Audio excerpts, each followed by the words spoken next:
I used to do lots of things. I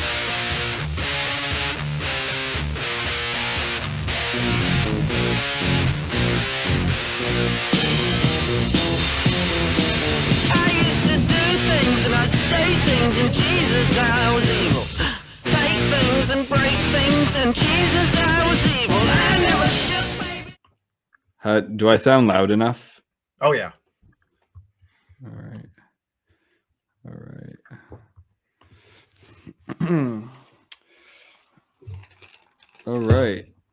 Let's Train wreck on the road. let's do it. Yeah. I'm ready when Evs you are. All right, cool. Well, we've been recording for the last half hour. So you want to take it away? Have you actually hit record yet? Yeah. You did? Yeah. Oh, okay. Yeah, All right. there's a little thing in the live thing. All right, I guess I'll put my pants on. All right, introduce the show, Jeff. All right. Okay. Great. So welcome everyone to the Reckless Musecast episode Oscars. Yeah, episode 27, right? Yes. Oscars talk. We're going to do something really original here and talk about the Oscars. Yeah, I don't think too many people are aware that the Oscars are happening this year, so I think we should. That's kind of true, though. Like, it wasn't last year the least popular, ever. Yeah. I'd like to preface this by saying, I think most of these people, if you want to call them that, are out of touch, are pretentious, and sniff their own farts. But yes. I actually do really love the Oscars. It's like the one award show I sit down for, and I fill out a little not bracket, but ballot. Yeah, I fill out a little ballot, and I do actually care, and I do because I rate and review movies, and I like to know, what were the Oscar winners, what were I like to refer to them. It is important because it's, I think it's still an important cultural thing. Yeah. I also think we have to keep in mind that the Oscars or the Academy Awards are an industry award show. Yes. So this is about movies, by movies, for movies, and all of that. And I'm fine with that. Whatever. No. This isn't like a popular vote type thing. Right. What is there one of those? I heard about that, but I just what just happened? There just was something. Yeah, it wasn't like an official category, but it was being hosted by them. They were gonna do a little segment, oh yeah, this is the audience favorite film or something like that. Yeah. No. I know what you're talking about. Not that, but I mean, wasn't there an award show recently not the SAG Awards? Oh, something else. I think wasn't it the DGA, the Directors Guild of America Awards, or the? I don't know. I don't care. I like the Oscars. I'm still into it. I like seeing everyone together. I am a big fan of movies, so this is like my movie Super Bowl, which is everyone's movie Super Bowl. But yeah. I mean, you're right. These are all garbage people, and they don't deserve any of our attention. So that's why we're gonna do an entire episode to them now. Not all of them. We love some of them, but a lot of them. It's just shut the fuck up. We don't need to hear you. I actually I'm gonna do a drinking game.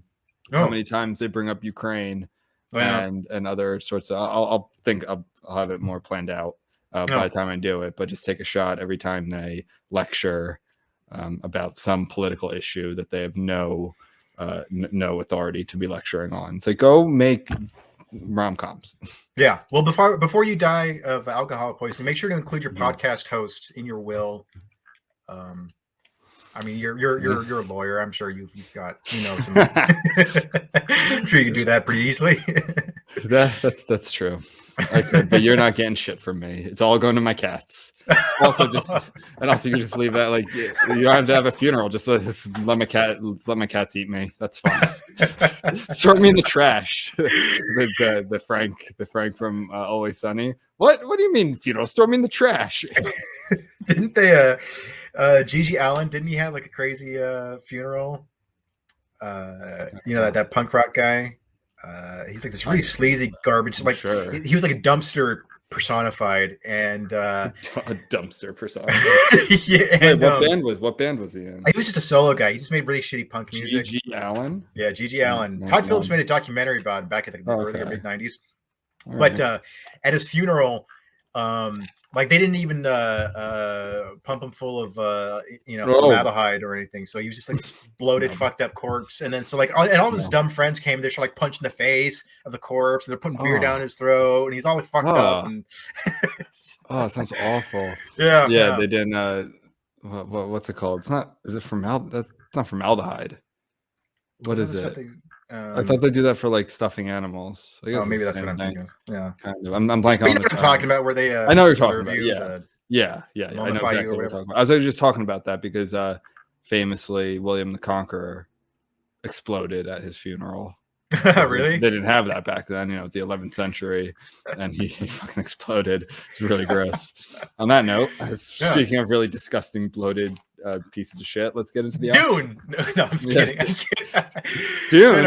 No, I like Dune. That's right. You're not really. You didn't love Dune. Wait, we did a whole episode on this. I don't remember your opinion. You do like it. Yeah, it was good. Okay. It was a nice movie. It was a nice movie. All right. So, did you actually fill out a ballot? No. So here's the thing. Of course you did. I know, and it's funny. Like I'm embarrassed. I'm not embarrassed. I just don't care. It like the whole industry is like within 30 minutes of me. Like the Dolby Theater is like 28 minutes away, and then the Academy of Motion Picture Arts and Sciences is like 30 minutes away in Beverly Hills. Okay. So, but like I still don't really care about the Oscars, which is sad because I used to really care about the Oscars. Well, that's good because we're doing a whole episode about it. So that's exactly what people want here. No, but here's the thing though, is that it's not the movies. I'm sure there were a lot of great movies that have been nominated. But yeah, it is just sort of like politics, and I don't know. It's just But I mean, we've talked about that when we first mentioned the Oscars a while back. Yeah. But well, it's funny is that my roommate, he works in the industry a bit, and he's been getting screeners, which is funny. He's not even a member of the Academy. But it's just like I'm just surrounded by all this Oscar stuff. So maybe that's what it is. Maybe if I wasn't living in LA, I'd care a little more. But since I'm just everywhere I go, I just see posters and billboards like for your consideration. And I'm just like, yeah, whatever. All right. So are you even gonna pick movies? And shit? Yeah, I will. Yeah. All right. Okay. All right. So let's want to get into it, or do you want to press it with anything else? No, let's get into it. Should we do an air acknowledgement first that we're all using colonized air on these radio waves? Yeah. Are we good? No, I think we're good. Yeah, I think we're good. Yeah. Oh, last thing I want to mention, just because it's now becoming a bit for the show, White Hispanic Watch. Axios came out with a article basically like the rise of white Hispanic supremacy. And fucking called that one. It. And a poll also came out recently. I don't remember from who, but it's like Latinos are over, like now a majority are supporting Republicans, and whatever this poll was. I think it was pretty broad. It's like the second that starts happening, it's going to start going into white Hispanic supremacy. And I fucking called it. So let's move on from there. I just had to note that for the show because that's one of our running themes. Yes. Do you want to start with Best Picture? So first of all, how many of these movies have you actually seen? One. But here's the thing, Dune, because Dune has been nominated so many times, it's like I've seen like roughly half. You've only seen out of all the Best Pictures. Okay, no. You're like a movie guy. Like I said, it's I think just being in the you make movies and shit. Right? So cool. Well, I watched the trailer for Nightmare Alley last year. That one looks pretty good. So it was very good. So I will say. So here's what I want to pull asterisk here. I have not seen all of these movies. I do this as a hobby. I do plan. So I did my picks for who I think is going to win these We're not doing every single category. We're doing like that's 8-9 biggest ones that I care about. Yeah. So I've seen many of these, the majority in almost every category. In terms of Best Picture, which is the largest category, I think there's 10. I think I've seen 7 out of 10. I do plan to see King Richard when it becomes free on HBO Max, which I think is next week. I'll probably rent Licorice Pizza this weekend. I think I'm going to do that. Yeah. I don't know. I would love to watch. I've been trying to get on my Apple TV. It's not working, and it just really angers me and raises my blood pressure. So I quit on that like 3 times. Because I love Denzel Washington. I love Macbeth. It's probably my favorite Shakespeare play. I'd love to see him as Macbeth, but it's just not working right now. So I will, after I watch these, I will update everyone if my picks change at all. It's really hard for me to, especially for who I want to win. It's hard for me to pick for movies I haven't seen yet. Obviously, I can't. Right. However, I do know the reviews and the different pieces written, so I can still pick them for who I think might win for things based off, unfortunately, identity and politics, and just what I hear. For instance, King Richard is getting a lot of praise, and so I could see that winning some categories. But that being said, let's do Best Picture. So who do you think is going to win? Probably West Side Story.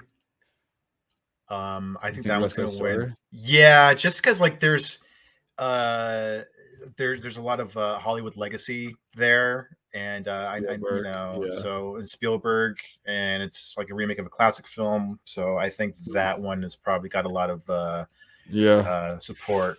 So I actually just right before this, I watched that Vox video about the voting and how Best Picture votes differently. Like they vote for Best Picture and nominees differently than the other category. So how it used to be with every category, it was just most votes wins, right? Which is called first past the post voting. For instance, that's what we have in almost all elections for politics too. Some places have changed that, like New York City. But Best Picture, they actually do ranked choice voting, which is why they say movies that are kind of more in the middle or upper middle do better, because they're not as polarizing. So a movie that's more polarizing might get a lot of top votes, but they'll get a lot of bottom votes too. So what happens is the movie that comes in last, that those votes go away, and then all of the votes that went to the other movies, they kind of go in that order. Interesting. Yeah, so that's why, and then you do that until I think one cracks 50%. So that's why they were saying this video was this YouTube clip was from 2017, so it's a little dated. But then their argument wasn't even good, because they were saying why a movie like Moonlight wouldn't win, but Moonlight did win, right? That was the year that they fucked up. Yeah, the debacle, right? Where I think they said La La Land, and then it was Moonlight. I think so. Moonlight did win. So like this they didn't edit it or anything, which is good. It was a moment in time, but then they were saying like the King's Speech won for that reason, because it was like a feel good type thing. And their example of like back before this would happen was like 2005 with Crash, which I think is a terrible example, because that movie I don't think should have won Best Picture at all. So anyway, that's why. But I think example that I would use, a more recent one would be, I guess it's 1 year. I think it's 2018, maybe 2019. Was Green Book. Very feel good. It has enough of the diversity, and obviously it's about racism during what was it, the 50s, I think, early 60s, I believe. Yeah, right. You had a black character, you had a white character. They become friends, they trials and tribulations, et cetera, et cetera.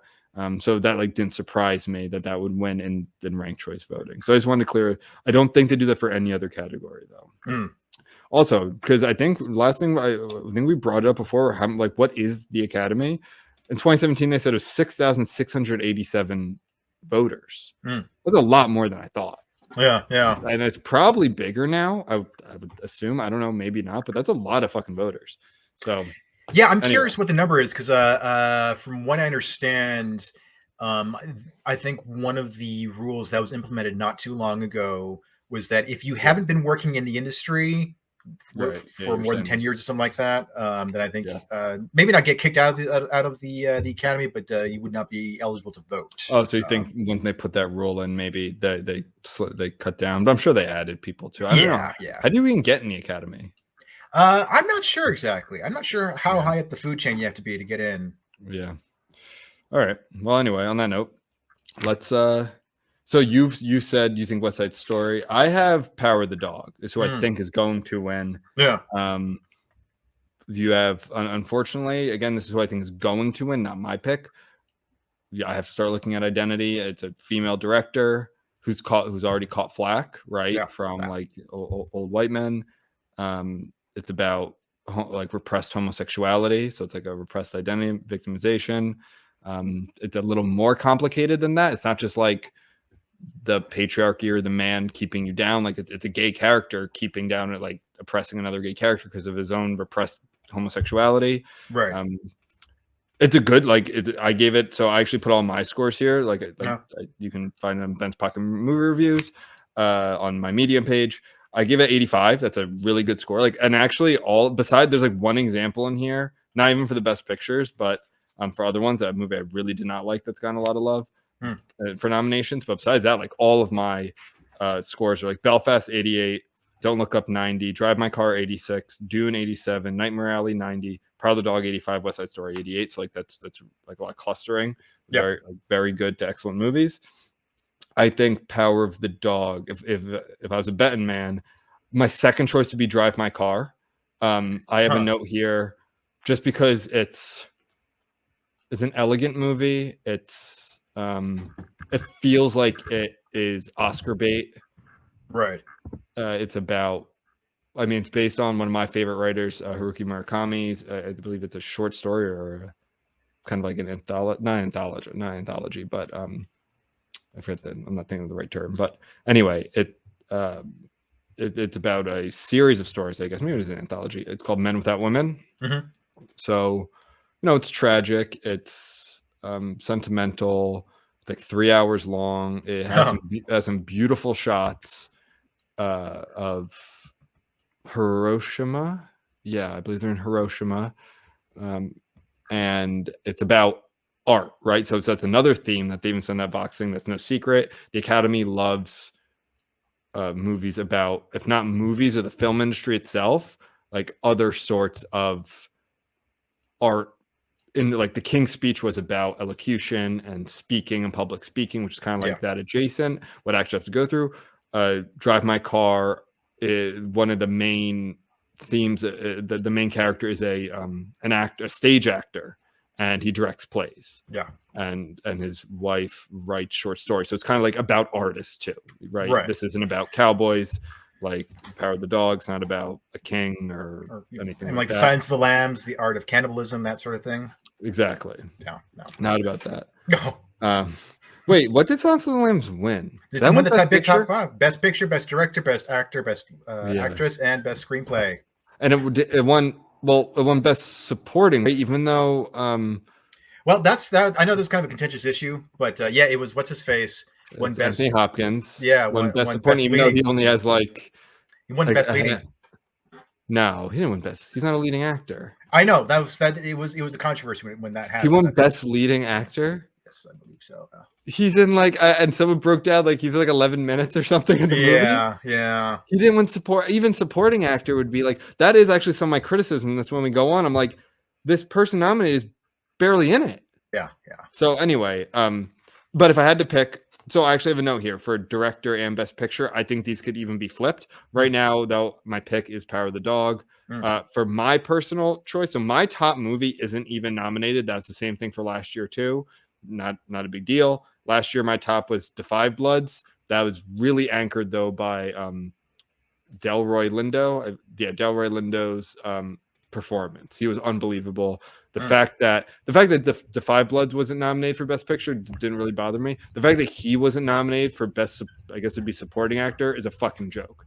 He's unbelievable in that movie. So I wanted to get that off my chest. So my top movie I want to say is The Hand of God right now. Again, I haven't seen Licorice Pizza. I haven't seen King Richard, Treasure and Beth, but The Hand of God's the Italian movie.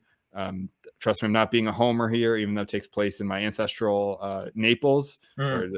Even though my people are from like the hill, we weren't even in Naples. We were in the hills outside of Naples. But anyway, that's Naples, Florida. Not Naples, Florida. Oh, okay. Naples, Italy. Yeah, I don't think there are a lot of hills in Florida. Yeah, that's why I was a little confused there. It was like, no, they got a lot of oceans there, though. Got a lot of oceans there. Hand of God, amazing movie. But my top pick right now is Don't Look Up for Best Picture. It won't win. I have it tied with Nightmare Alley for score for both. I give them both 90s. I love Don't Look Up. I think it was fun. It was funny. It was political, but it wasn't one-sided. It was Right. multifaceted. It ripped on people in power. It ripped on kind of like ignorance. I think it had good commentary. I don't think it was a movie. I mean, we talked about this a lot. It wasn't the movie people expected it to be. So I loved it. To me, that's like what movies are about. I want, dramatic movies too. I want really serious, like Drive My Car. I gave it an 86. It's but that's like a really tempered movie. Like I don't see a lot like the average American sitting through a 3-hour Japanese movie with this sort of plot. But it's a beautiful movie. So yeah, Don't Look Up is my pick for who I want to win. It's like if I could pick. But anyway, it's also one of the most divisive films on here. I got the Rotten Tomatoes. What do you call it? The score. The Rotten Tomatoes score. Yeah, well, the critics gave it total of 56%, whereas audience gave it 78%. So that's interesting. Yeah, and I think critics went into it. I think the reason so low is critics went into it thinking it was going to be ripping on like MAGA yokels and just going to be a real pro like environmentalist alarmism, which there's of course some of that. I think perhaps rightfully so in some degrees, in some respects. But it also ripped a ton on the media, and a lot of critics are kind of media adjacent. They're not. I mean, they are kind of in the media. They write for Rolling Stone. They write for doing the commentary. Yes, the commentary exactly.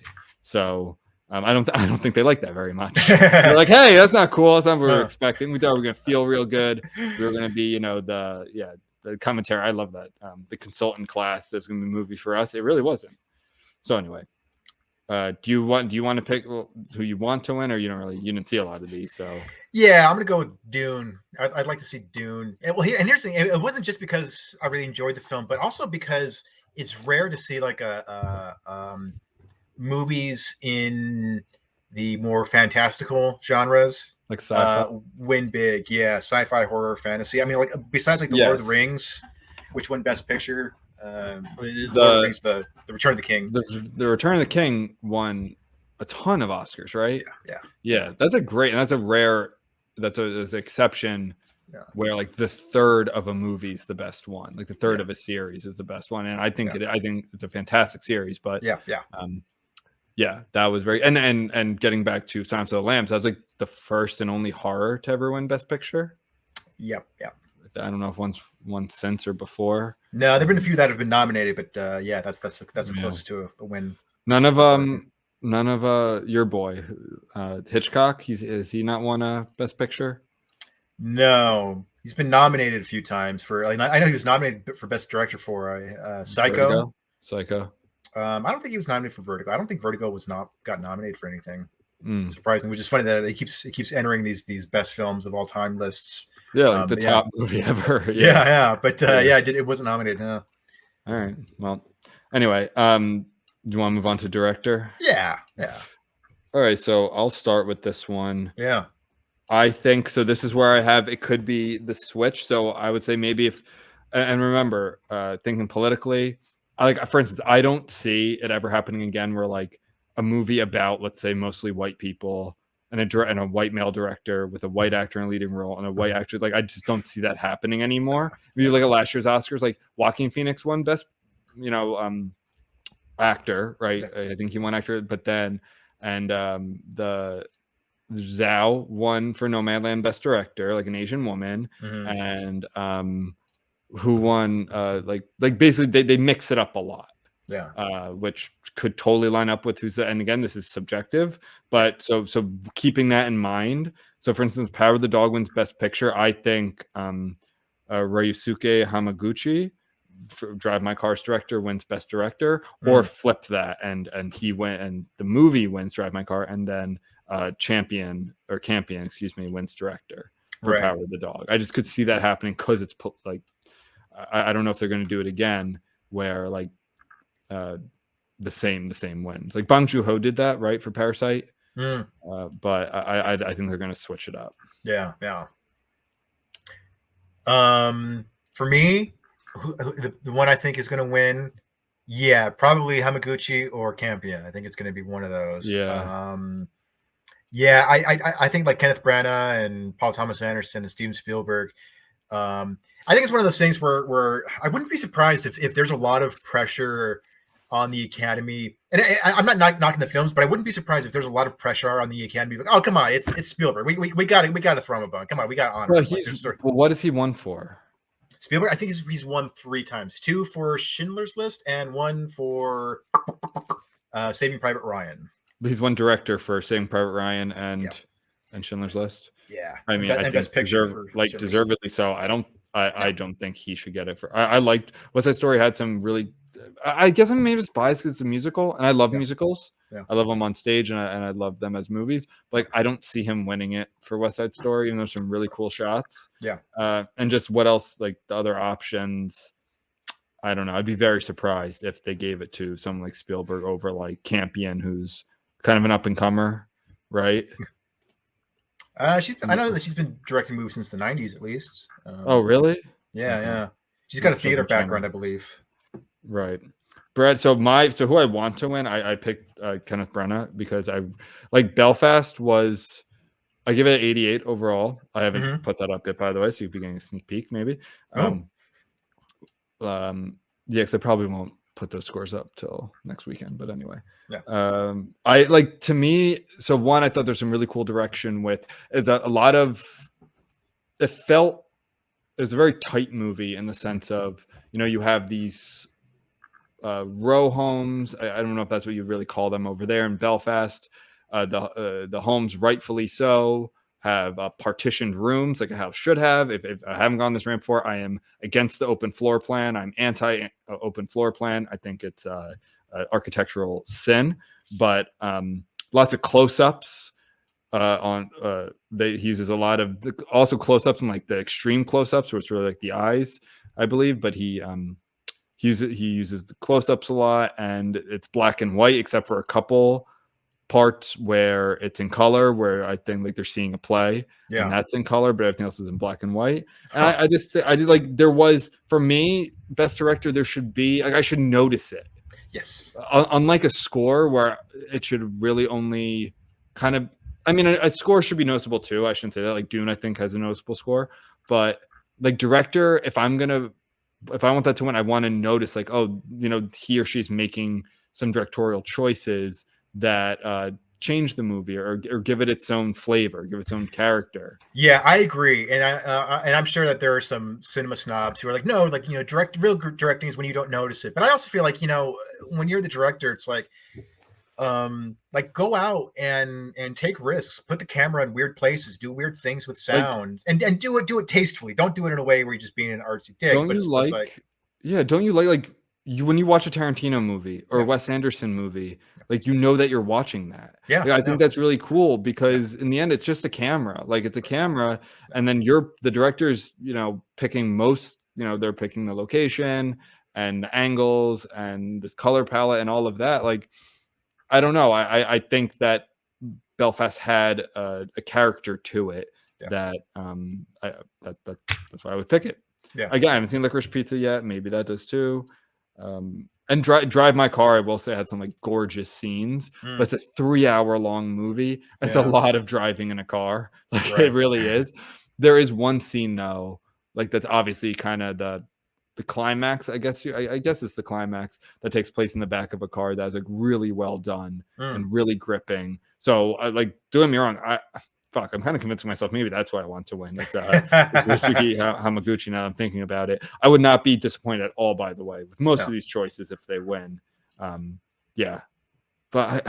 I don't know. It was a very long movie, which I'm fine. I'm fine with long movies. Yeah, but I just don't see that being. The Batman was long. Batman was 3 hours long. Was it 3 hours? That's like the new thing, right? With superhero movies. Yeah. I think that's good in a way. Like it kind of goes against conventional wisdom that our attention spans are just goldfish now. Yeah. All right. So did you pick who you want, or are you gonna skip it? Oh yeah, for directing. Yeah. Well, Dune's not on there, so do you like any? Do you like Paul Thomas Anderson? Do you yeah, I liked I saw The Master, so yeah, all right. I'll root for Paul Thomas Anderson. But then again, Kenneth Branagh, he did pretty mediocre Frankenstein back in '94, I think. So, Yeah, he doesn't have the best track record. yeah, it seems like he'll do something that's very Like he did well received, and then other times not so much. He did that. What did he do that was so bad recently? Artemis Fowl. Did he do that? Oh yeah, I he don't directed know. Thor. He directed the first Thor film. Yeah, but how much of I don't mean to be one of those snobs. How much of that is directing? Is that a lot? Is that a jerky? Is that like a douchey thing to say? Yeah, I don't think when you watch Thor, I don't think you'll know. I don't think you'd be able to tell much of a difference between him and like 30 other directors who could have done a very similar job. And how much of it's CGI? Like I don't know. It's like I'll use a sports reference here. I remember thinking I forget his first name, Kerr, but the coach for the Golden State Warriors back when they were like the best team ever. Like how much coaching actually goes into that? Or when you had the coach for the Heat when they had the big three, LeBron. I hate the NBA, but like the LeBron, Dwayne Wade. Like how much coaching is actually going on there? Like, no, it's just go put ball in hoop. Like go do your thing that you're supposed to do. So anyway, Paul Thomas Anderson, I feel like is one of those directors that like I always think I like, but I don't know if I actually really like a lot of his movies. Did he do Magnolia? Yes.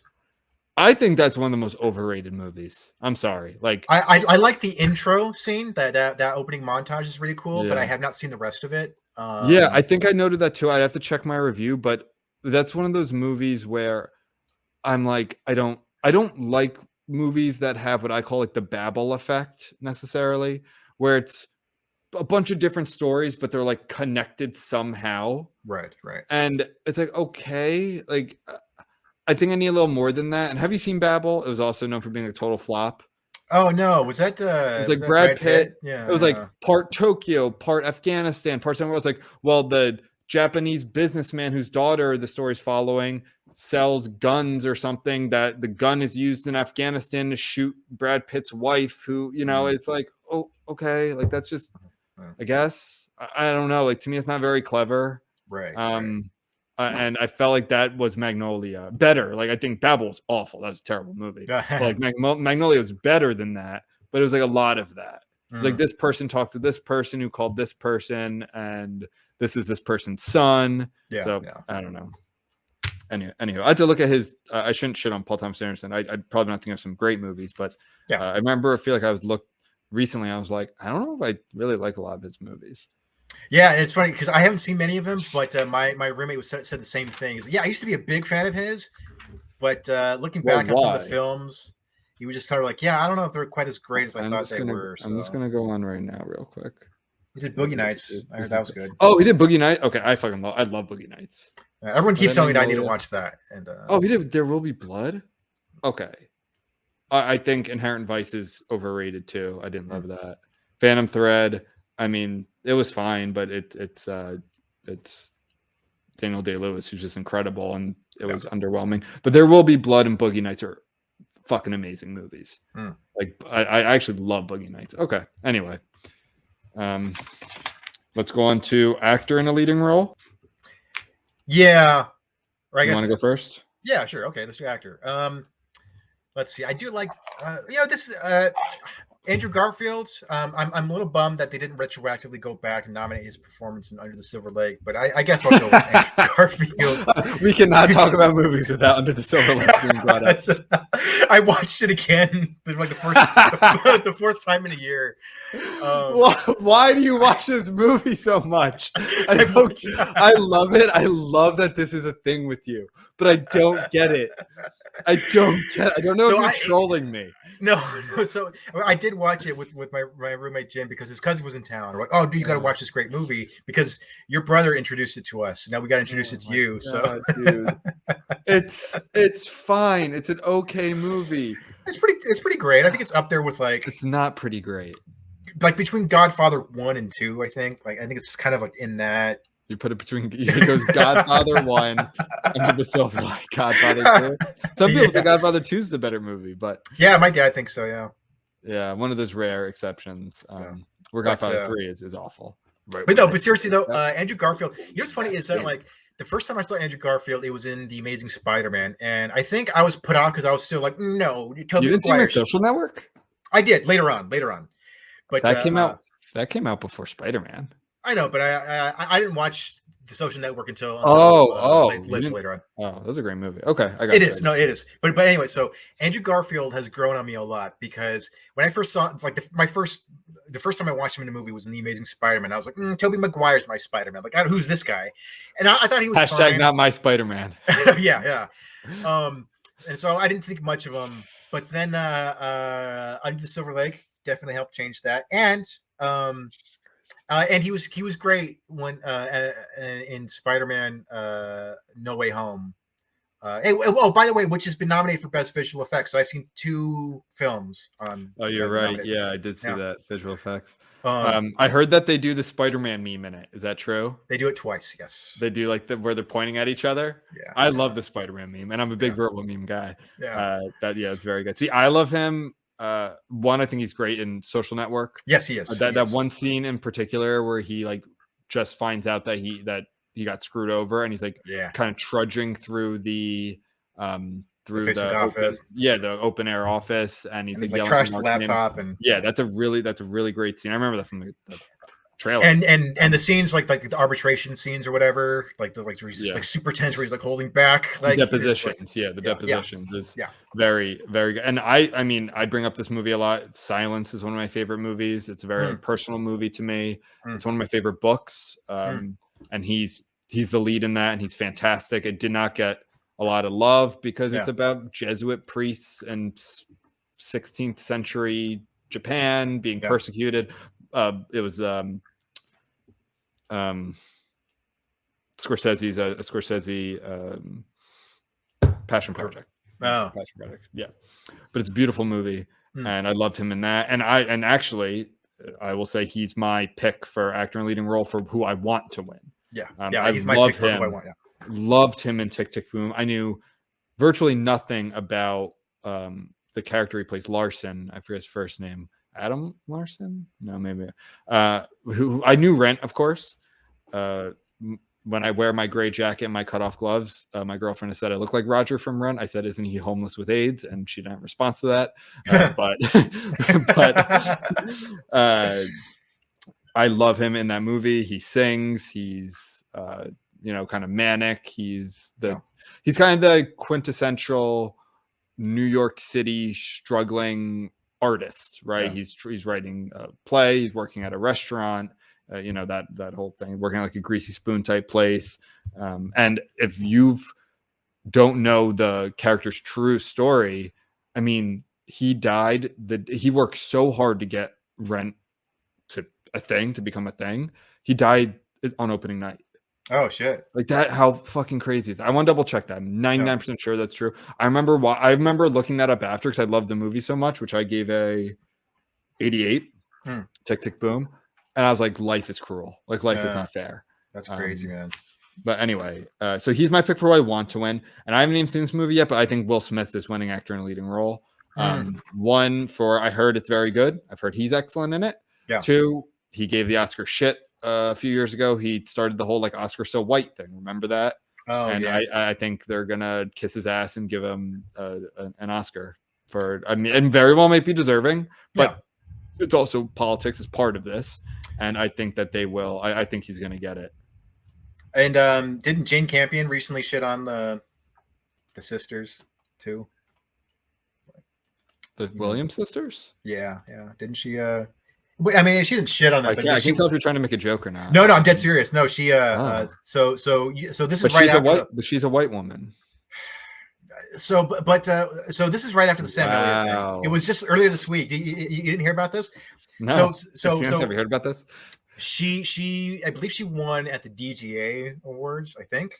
And then when she got up on stage, I'm not sure why the sisters were there, but Jane Campion, she goes up there and she goes, "Hey, sorry, sisters, but you're great at what you do, but I have to put it with more men in the industry or something like that." Like basically saying like I'm more oppressed than you. I guess that was in her response to the Sam Elliott thing. It was a weird, stupid comment to make. It was just like, why bring that up at a? Yeah, I don't know the context for. I do know and she apologized for it, but it was just of course she did. Yeah.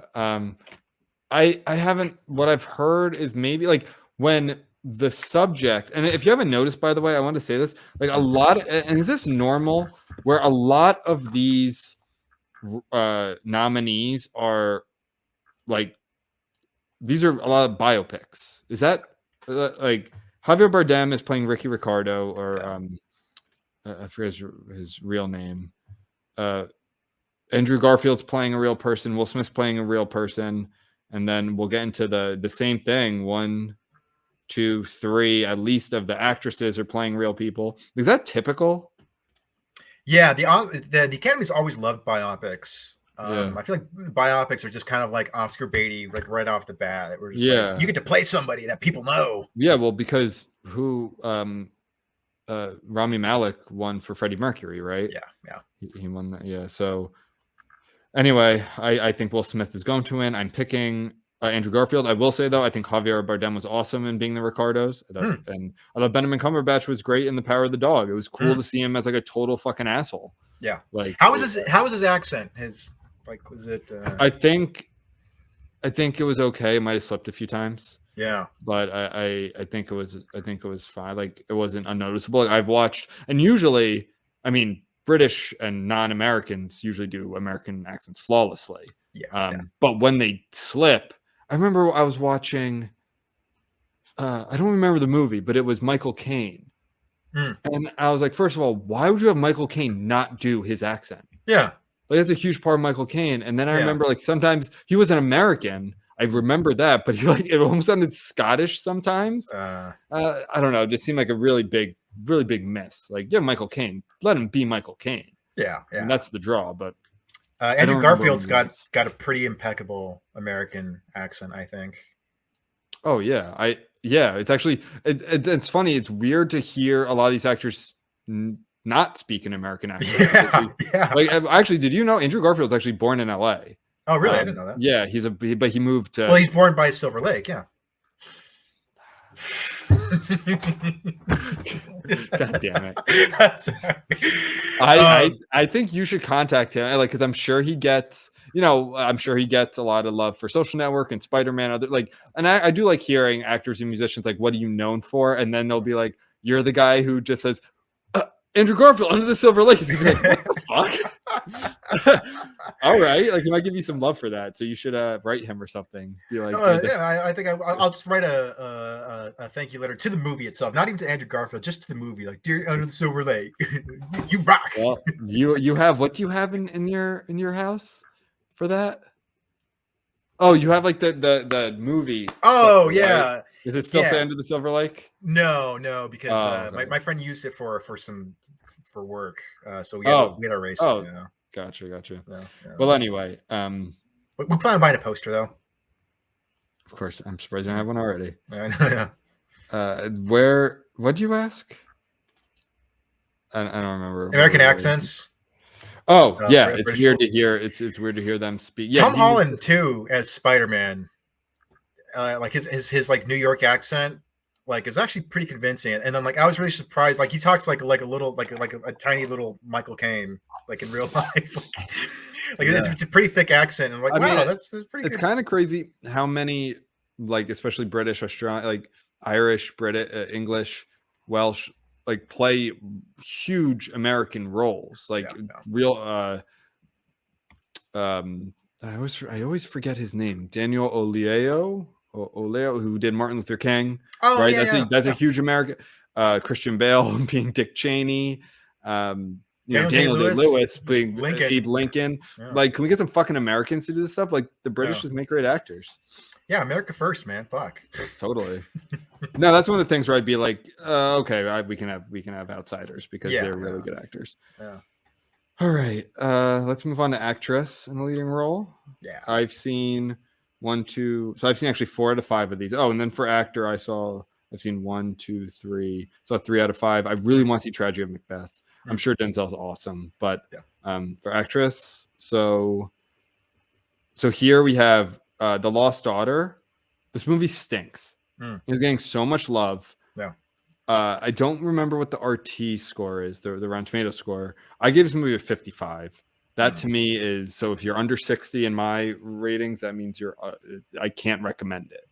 So that's how mine goes. So that's a 3-star, can't recommend. This is based on the Rotten Tomatoes score. So every half star you're going up 10. So a 60 or to 69 would be 3.5, and that's what's fresh. Right below that's rotten. So that's what I base this off of. So this is rotten to me. This movie is such a bummer. It's like just those movies where it's like just shitty people.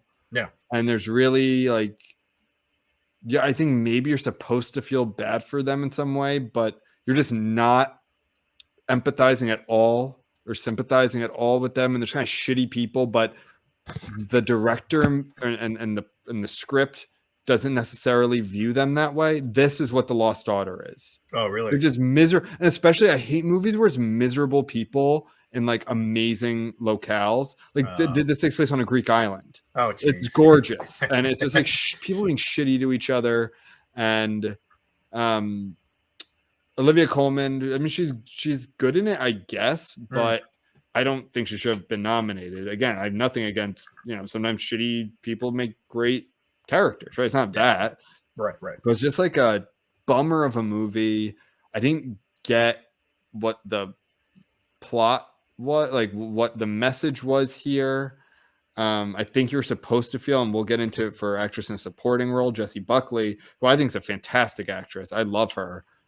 But again, the character so she plays Olivia Colman as like a younger woman. So it flashes back and forth. But anyway, I hope she doesn't win. And I don't think she will. She won for she was the queen in something recently. She's the lesbian queen with the oh my God. I don't remember it. It was with Rachel Weisz, right? And Emma Stone. And Emma Stone like ingratiates herself with the queen who Olivia Colman's playing. How do I not know? I keep on saying The Prestige. It's obviously not The Prestige. I know that, but it's something like that. Anyway, I'll look it up in a second. Yeah. But she won. Basically, what I'm going to say is she won Oscar a couple of years ago, so I don't think she's going to win this one with the rest of this lineup. Jessica Chastain, the eyes of Tammy Faye, was really good. Again, she's playing a real person. Yeah. Tammy Faye, who was this televangelist. I don't know if you know her from history. I remember. Yeah. Oh, you do remember her? She's got the crazy makeup. She's yeah. And I just, the one thing I remember from like documentaries and stuff was her singing on the courthouse steps. That was really like famous moment in I think it was the 90s. Yeah, I think it was the 90s. Yeah. I kind of have a fascination with televangelists. Yeah. I remember watching them as a kid, just like late at night. Like it's not like my family was into them at all or anything. We were Catholics, but I just remember like watching them at night and the people like kind of like jigging and dancing and getting out of the wheelchairs and it was like and all like speaking in tongues and the hitting on the head. And I remember thinking like I actually remember this as a kid. I was like, oh, if like I'm in some shit someday, I'll just order the little green towel or whatever it is. Or I'll get the holy water. I'll be fine. Like, no problem. I'll take down the number. And it's all just a fucking scam. But I was really I've said this before, I'm really into snake oil salesmen and hucksters and swindlers and I'm fraudsters. I'm into all of that shit. And I mean televangelists, they're swindlers for God. Like it's kind of great. Very American. So I'm very into it. And she was really good in it. But I think she's a complicated character. She was actually really sweet in a lot of ways. She didn't like want to get into Jerry. Again, this is all assuming that the movie is true, right? Yeah. It's a movie. It's not a documentary.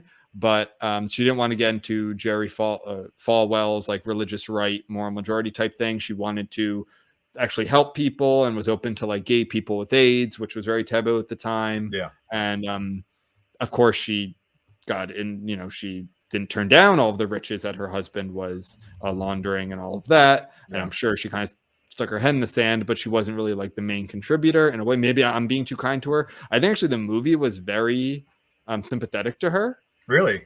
Yeah. And Andrew Garfield's in this. Yeah. Andrew Garfield. Yeah. He had a great year, by the way. Spider-Man. In these two. Same with Timothy Chalamet had a good year. He was in Dune, French Dispatch, and Don't Look Up. Like that. Yeah. Anyway.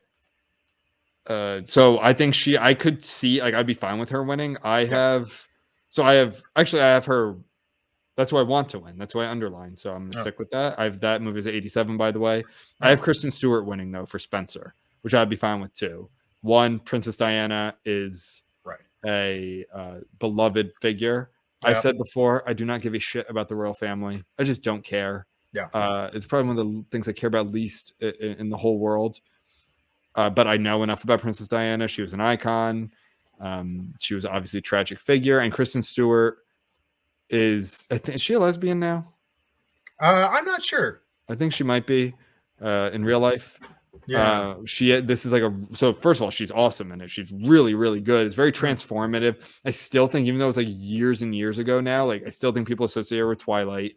Yeah. And this is a big kind of breakout adult role for her. So and playing a figure who's fantastic. I don't know Princess Di's mannerisms and all of that, but like Kristen Stewart makes her a character. Like she makes her, and she's consistent with it. She's loving and complicated and brooding and hurt. So I could see her winning for this. I'd actually be, if I'm like had to put my money on, I think that would be my most spot on for winner. Like I really think she's going to win for that. Okay, interesting. Yeah. Then again, I haven't seen Parallel Mothers, Penelope Cruz. I think Penelope Cruz has won an Oscar. No. I want to. I like Penelope Cruz. I like Spaniards. I'm partial to Spaniards. So I have it on my list. I haven't gotten to it yet. I think she's won an Oscar though for something, right?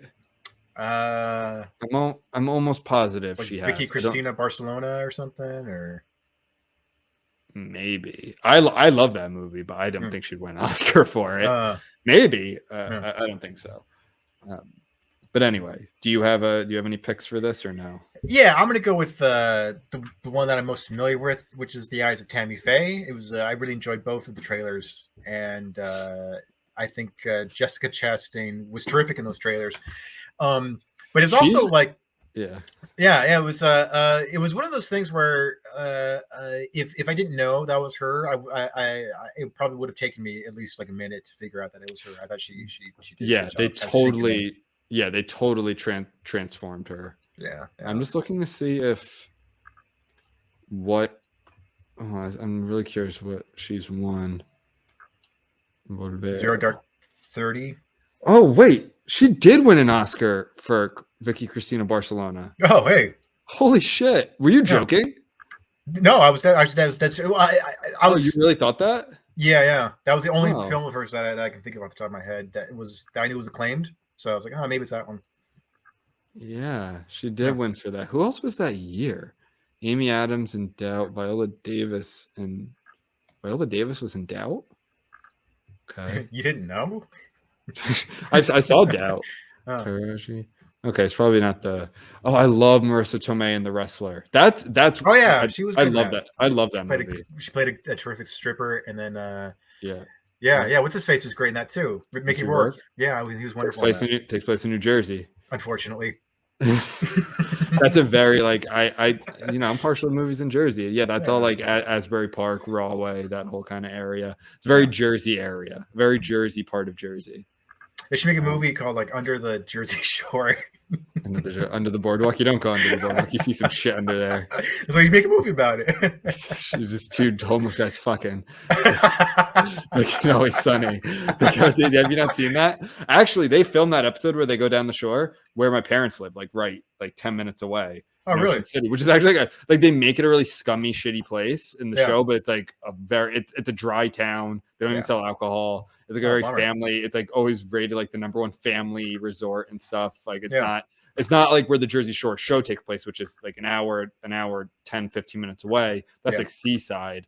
But they were trying to make in the show. They didn't say where they were going. There's like the Jersey Shore, but they filmed it right in Ocean City. And like one of the scenes, they go down under the boardwalk, Dennis and Dee. And they're Dennis and Charlie, whoever it is, and they're like, we have so many like first kiss under here, so many special moments. And it's just two homeless guys fucking each other. Like, oh my god, what is that? It's two homeless guys fucking each other. No, this is what I remember. So anyway, so before we move on, I wanted to I made some notes of I was looking at all the 2021 movies that I watched this year Yeah. and rated, and some movies that didn't get any love at the Oscars, which a couple surprised me, some did not. I remember people talking about Nick Cage getting Oscar buzz for Pig. Oh yeah. Nothing. He's not not here at all. I gave that movie 85. I really liked it. It was different. It was cool, and I love Nick Cage. I'll watch anything. Like he's one of those actors. Like I'll just watch it because he's in it. He's ascended to that level. The Last Duel, controversial movie in terms of the director Ridley Scott kind of making some comments on state of cinema. I loved it. I mean, The Last Duel is basically written for me. It's about a legal battle and knights and shit. Like that's my type of movie. I give that 87. I loved it, but I get how it wouldn't have maybe its mass appeal. I thought it was very cool though. I guess it doesn't really surprise me. Many Saints of Newark, 69. I thought maybe just because Sopranos is very popular and people said it like it went woke. I mean, they just showed kind of like, I mean, it's about Newark and the black population is a huge part of Newark.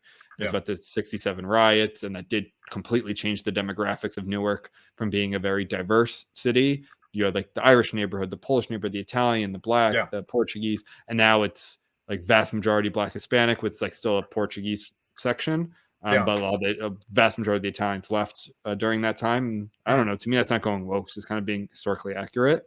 Right. No Sudden Move. I didn't see any love on here. That was a Soderbergh movie. I thought just because it's Soderbergh. I give it a 79.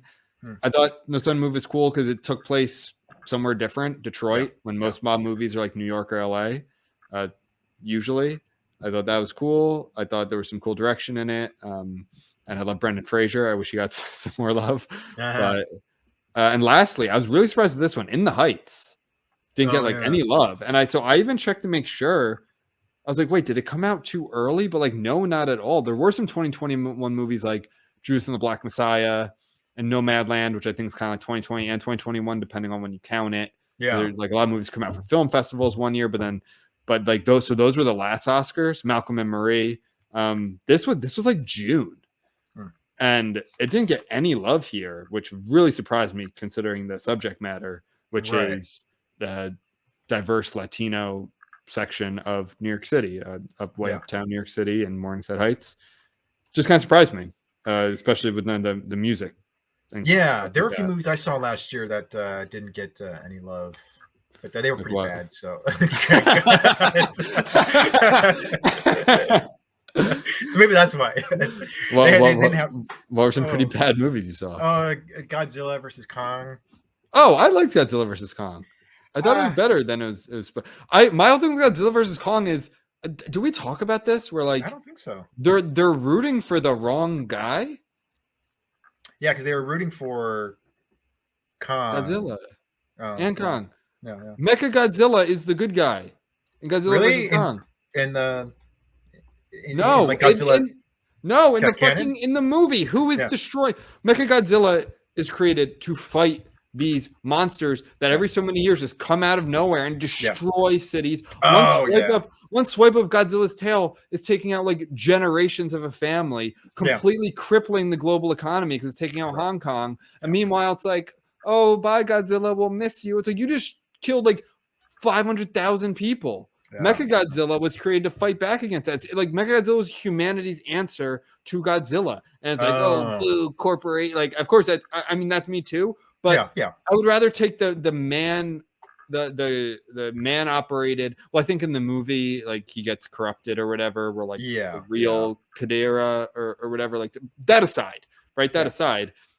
And I put this on the movie podcast listen to subreddit, and people are like, yeah, that's very true, and we agree. But yeah, Mechagodzilla is like our only hope. Or else we just have to deal with this every however many years. Like, oh, Godzilla's back. Here we go. Death and destruction and eternal suffering. So anyway. So you're saying it should have been nominated for Best Pictures? Is what you're hearing? What I'm saying is that it's I liked it. I think it knew what it was, and I enjoyed it. I think I gave it like an 82 or something, or an 80, and it's very good. Yeah, I thought I just didn't care much for like the underground magic acts. I thought that was that just kind of came out of nowhere. Underground magic acts. Yeah, remember like they're going like the axe, like the battle axe. Yeah. And, for some reason, like you could see like the sun in that weird subterranean world. There were a lot of yeah. I don't know enough about the kind of lore there. yeah. Whatever. To me, that's a movie where I'm like, I'm just gonna go with it. Yeah. Strap me I in was and going for a ride. hoping for something a little more literate and sophisticated, but From we'll see. Godzilla vs. Kong. Yeah. What else? I watched Nobody last year. Didn't care much for that one. That was the Bob Odenkirk, Yeah, I didn't John see Wick it. ripoff. Right. Yeah, so I'm glad that one did not get nominated for anything. I was hoping maybe it should have been nominated for Worst Picture. I think that would be at least get Do you nominated. check the Razzies? I know, but I really want to go to. Have you ever do you know about the celebrities that the handful of celebrities who've gone to accept their awards? No. Do they go genuine? Are they pissed off or are they No, just, no, just it's having always fun? fun. Halle Berry went for Swordfish? Maybe I think it was Swordfish. Yeah.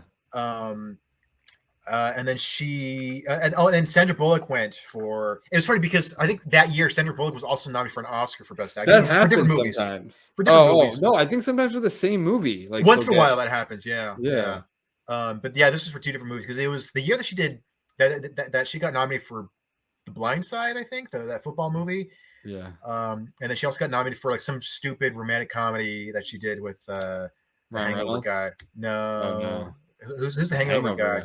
Bradley Cooper? Bradley Cooper, yeah. Yeah. It's Bradley Cooper. Yeah. I don't remember that one. She did both of those movies that year, and so she got nominated for the Bradley Cooper one. And but she showed up and she brought copies of the DVD of the movie. She's like, oh, yeah, like in a wheelbarrow, I think, and I think she handed them out to the audience. So I was like, okay, that's cool. You have a sense of humor about it. That's cool. Yeah. All right. Let's move on. We should do a special Razzies episode. We do a Razzies episode, but the thing is that I don't watch movies I know I'm not gonna like. Yeah. I'll watch. I won't just watch good movies, good ratings. No, I'll watch movies that interest me that end up being bad. They're about certain topics or actors and stuff like that. But I'm not just gonna watch a movie that doesn't interest me and has bad reviews and I think is gonna be bad. That's a waste of my time. Yeah. My time is very precious, Joe. Yeah, that's why you do this podcast. That's why I do this. We did supporting roles. Those don't really mean anything. What? Of course they mean something. I mean, come on, fucking Jesse Buckley. Who's that? Pfft, nobody cares. Jesse Buckley's a great. I was just talking about. No, let's do. I'm. You don't have to do them. I'm going to do my picks. All right. I think so. For this is one of the few where I have who I think is going to win and who I want to win. I have Cody Smith McPhee for The Power of the Dog. He's kind of like the effete gay. Not I would say as openly gay as you could be back then. Yeah. What would you call it? Not feminine, but I don't know. I guess effete was the right word. And I thought he was very good in it. He's a very interesting character. He's super smart. He's kind of a fish out of water. And I think his ending is very interesting. It's still, I guess, a new movie. I won't give it away. Yeah. And then for Jesse Plemons and J.K. Simmons, I love those actors. My note here is they're not in it enough. Jesse Plemons basically disappears from The Power of the Dog. I don't think he should have been nominated based on that alone. He's again, love him as an actor. He's fantastic. Really, really liked him in I'm Thinking of Ending Things, and he's in Juice and the Black Messiah too. He's very good in that. And J.K. Simmons, I love. Amazing in Whiplash and lots of other stuff. Spider-Man, of course. Yeah, that's my pick. Just kidding, Simmons.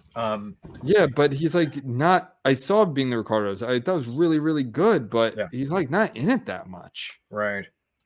I would say my picks were Ciaran. I don't know if I'm saying that right. Ciaran Hinds, who I love from Game of Thrones and Belfast, or Cody Smith McPhee, or Justice League. What about he played Steppenwolf. He played the voice of Steppenwolf. He's got a wonderful voice for an actor. He has a great voice. I'll support his voice for nomination. All right, so Joe's pick is Ciaran Hinds' voice in Belfast. Yes. Great voice. Terrific voice. All right, actress. Oh, actress. I did the same thing too. I wasn't sure.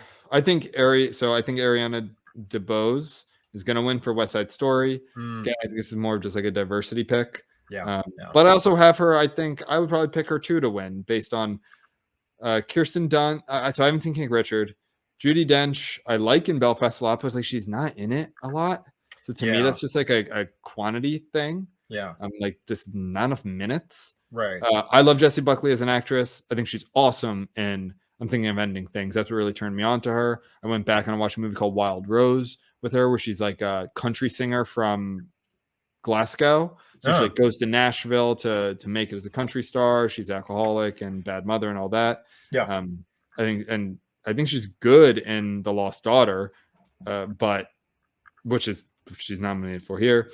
Yeah. I'm going with Ariane DeBose. She's in a lot more of West Side Story. I was thinking about the character some more. Yeah, I'm comfortable going with her, and I do think she will win. Kirsten Dunst was not a great Mary Jane Watson in the Spider-Man movie, so I don't think I'll pick her for any of these things. But Judi Dench, 20 years old. Yeah, Judi Dench is wonderful. So I'm going to root for her. You know what I mean? Like she's she's been what's his face, Magneto from the X-Men movies. Sir Ian McKellen.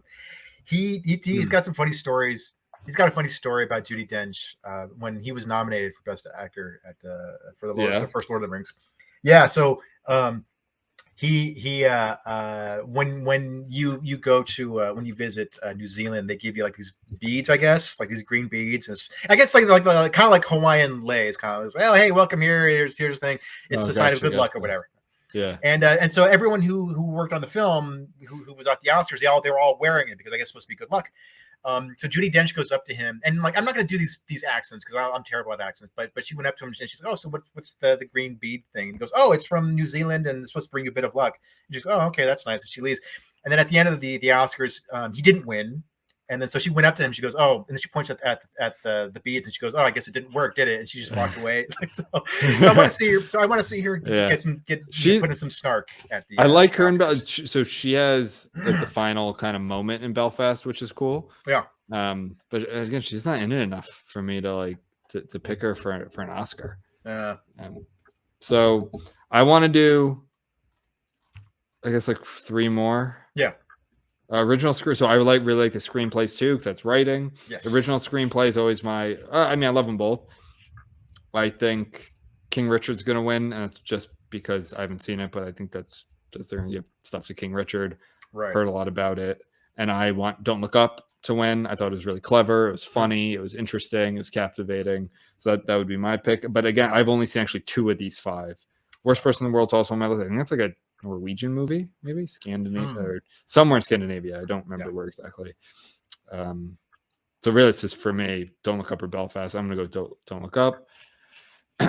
For adapted screenplay, I think they're gonna give it a Coda.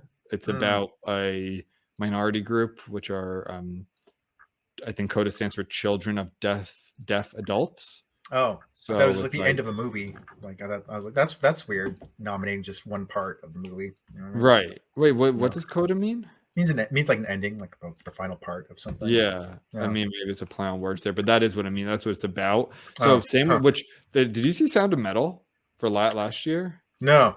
Oh, it's about heavy. Is it about like Metallica or something, or like? Well, heavy metal is part of it. It's about a guy who's a heavy metal drummer. What the guy is? Oh my God. He's a great actor. He's like a British Muslim Pakistani guy. Oh, fuck. Is he in Serge Ahmed? No, not Serge Ahmed. Do you know what I'm talking about? No, I don't. He was in The Night Of, which was that HBO miniseries. He's been in a ton of stuff. I'm sure I'll not Serge Ahmed. Can you look up Sound of Metal? Because I want to get his name right. I'm blank. He does the voice for in the movie Flea, which I saw. Riz Ahmed. Riz Ahmed. Excuse me. I was getting Serge, the lead singer, to System of a Down confused, even though they're Armenian. I know it's totally fucking different, but shut up. Riz Ahmed, great actor. He's a heavy metal drummer in Sound of Music, but he starts to lose his hearing. Oh, bummer. So he has to go into like a home where they sign, and I think he has some other issues too. But he's it's a really beautiful movie. That was like, I would have been fine with that winning Best Picture. Yeah. So I think they're gonna give it to Coda because I think they're gonna give Coda something, right? Yeah, that's how I think of these things. I think they like to spread it around a little. My top pick for adapted screenplay, Dune. Dune is a tough, as we know, is a tough novel to put on screen, and I thought it was really well done. I give it 87. Again, it's only part of it, as we know. There's already going to be a part 2, but I was really impressed because that Dune had the potential to be a complete stinker, Right. and it was not. It was really, really good. Drive My Car, Lost Daughter, which I hope doesn't win anything. The movie is fucking annoying. Lost Daughter. I haven't even read about it. It's like, I think it was, it's written for like the liberal white woman and how hard it is to be a liberal white. I mean, it's like the Harvard, she like ditches her family, is a complete shithead, cheats on her husband, like abandons her family for her work, and is a Harvard, and then she's fucking miserable on this Greek island. And it's like, we have no like, we don't care. Yeah. Like, and I think the point was like to empathize with this person. It's like, no, this person's a shitty person. Yeah. And the Power of the Dog, which I have a feeling Power of the Dog could clean up too. So I just said that they spread it around. At the same time, some movie like Parasite, they win 5, 6, 7 Oscars. So I think Power of the Dog has the capability to do that. I hope it doesn't. Yeah.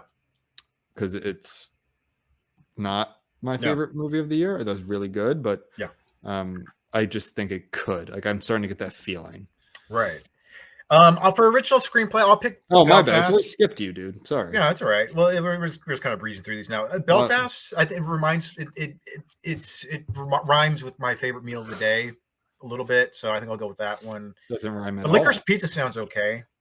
A little appetizing. I actually kind of hate. I'm not gonna lie. That like I know that is something like Licorice Pizza. Wasn't that like a record store or something? Or probably or that just is such a turn off of a title. It might be an amazing movie. It might be like my favorite movie of the year. It could be like Licorice Pizza. I like licorice actually because like at heart I'm an 85-year-old grumpy man. Yeah. But and I love pizza, but Licorice Pizza is just so unappetizing. You like pizza, really? Italian guy from New Jersey? That doesn't sound like something like. Actually, no. It's funny. They're stereotypes for a reason. No, actually, that's not even that funny of a story. It's more of just a dumb little. Yeah, let's just skip it. Yeah. Dune for adapted screenplay. Dune was great, and it didn't feel like it was truncated. Like I haven't read the book, nor have I seen the David Lynch one, which I heard was quite a mess, but I still want to see it. But Dune felt cohesive to me. Yeah. So all right. I think it was smart to not. I have read Dune. Yeah. And I thought it was smart that they didn't try to put too much into it. Yeah. Like, and that was a gamble because you kind of had to guarantee it to be good so you can get the funding to make a second one. I think it was very, very good. For international feature, I did see a bunch. I saw the first 3: Drive My Car, Flee, Hand of God. Hand of God right now is my favorite movie of the year. It is so fun. It's some really intense acting. It is about a family in Naples and about Diego Maradona coming to Naples, the soccer team, which is very unexpected because Naples is like not one of the Italian powerhouses at all. Right. If you know anything about, I don't know if you know anything about soccer, but there's like AC Milan, Inter Milan, Juventus, even Roma, and like Naples is not. But this is the best player in the world who came to Naples. Yeah. Which is a very poor city for Italy. Yeah. And it's just, and I'm actually surprised and get more love because it's about someone who like he wants to go to Rome to make movies, where Rome that's like their where you go, and so there's that kind of like movie making adjacent like subplot to it. I think you should watch it. Are you one of those people that can't watch movies in another language? No, I actually like subtitled movies. Sometimes I'll even put them on for movies in English, and I'm actually not. I'm not joking because like sometimes I just miss parts of the dialogue. Yeah, we've talked about this actually. Yeah. So there are some people who are like, oh well, it's not English. I won't watch. I'm like, you are cutting yourself off from so many amazing movies if you do that. Yeah. And Hand of God is one of those. I thought it was fantastic. Yeah. I think Drive My Car is going to win, though. I think it's going to win easily, to be honest. Flee, I did see, and usually I don't rate documentaries or watch. First of all, I didn't really know it was a documentary when I threw it on, to be honest. But Red Hot Chili Peppers, the basis? No, it's not that Flee. It's Flee, like Flee. It kind of has that Oscars bait where it's like it's about the Afghanistan in the 80s during the Soviet invasion and the Taliban taking over in the 90s, and like a family that flees, and they're like this horrific story. And the kid is he's gay, so he's nice. He has no friends in Afghanistan, Right. and they're in Russia. Then they go to Estonia and they get kicked out, and trying to get to basically like the West, like the free world, and where he ends up. And he's kind of and Riz Ahmed's doing the voice. Well, it's a Danish movie. But for the English dubbing, it's in, which I don't watch dub movies unless they're animated. So I will watch animated dubbing, and that's what this was. Like anime, I'll watch anime. I'll watch dubbed, but I won't watch dubbed live action. I gave it 82. I thought it was really good. Because it's kind of a storytelling and it's animated, I decided to rate it, but I usually don't do that. Yeah, that's really it here for score. I just put Dune because I remembered it. I can't really think of the other scores. Yeah, but it's also what's his face though, Hans Zimmer. It is Hans Zimmer, right? Yeah. Who I love. I got nothing against. I think he's great, but again, it's kind of like a little bit of a legacy thing. It was like, okay, it's Dune's already gotten nominated for 30 other Oscars. Let's go ahead and give Hans Zimmer another Oscar nomination. Also, Dune has, which it wouldn't be the score, I guess. It would more be a song, but they have the throat singing, the Sardaukar throat singing, which I love. I'll just put that on randomly. Yeah. There's a great clip where it's like 30 days of summer, but it's like 30 days of Sardaukar, or they like share the earbud. It's like what he's listening to is just the throat singing.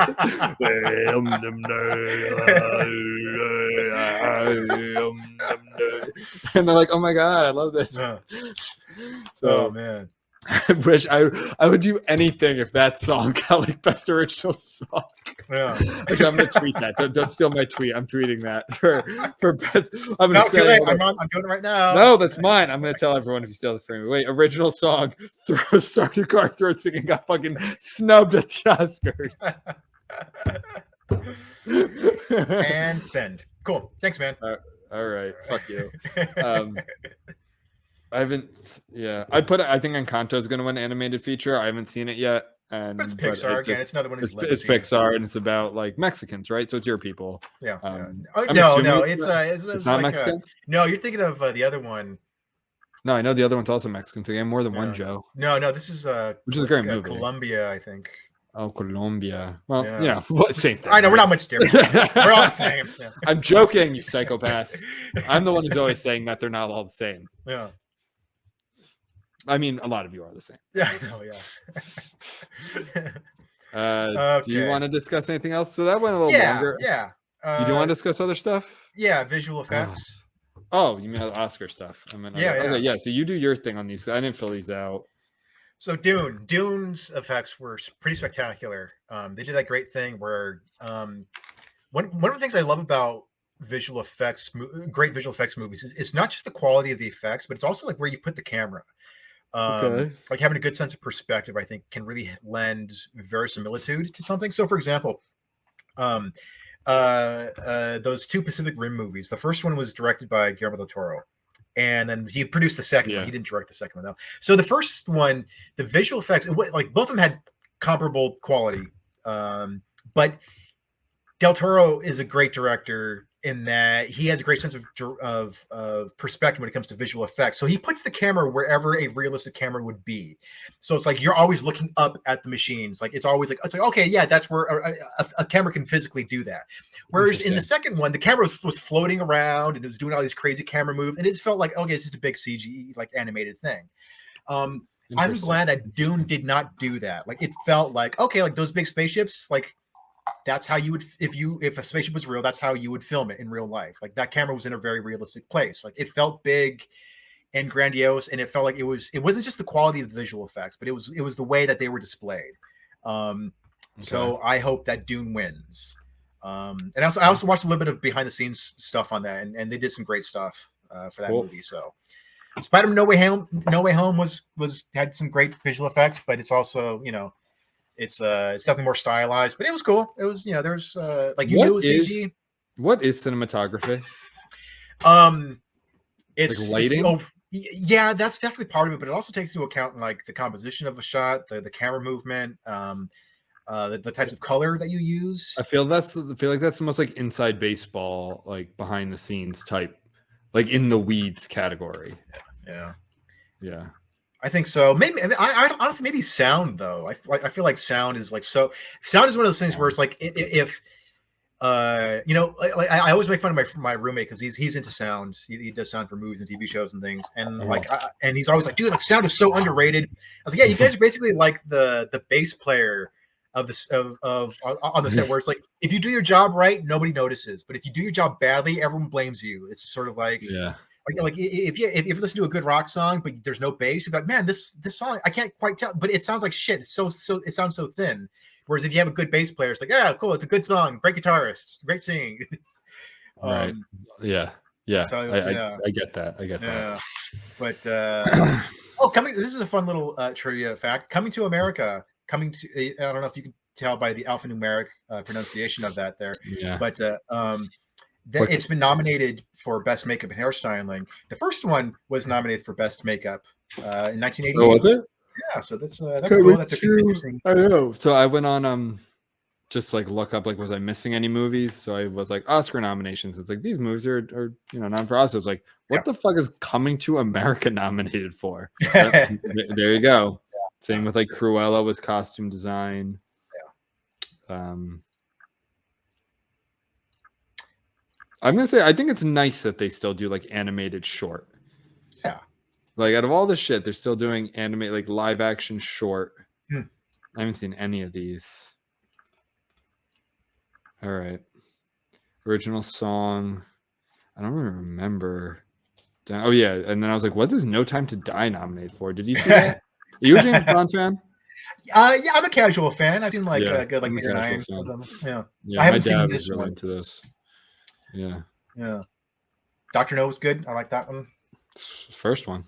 Yeah, the very first. Yeah, I remember I grew up on James Bond, Indiana Jones, and Star Wars. Those were like the 3 like box sets that we had throw on like a Saturday morning. It was so funny how like as kids we like now I feel like kids would like go on YouTube or TikTok or something. We would just like put on The Godfather and wait for a gun scene. Like that's what we would do. Yeah. Anyway, we were just more cultured back then. Yeah. We watched this. I watched Starship Troopers for like the 400th time. Yeah. Amazing movie. Yeah. All right. Do you want to wrap it up?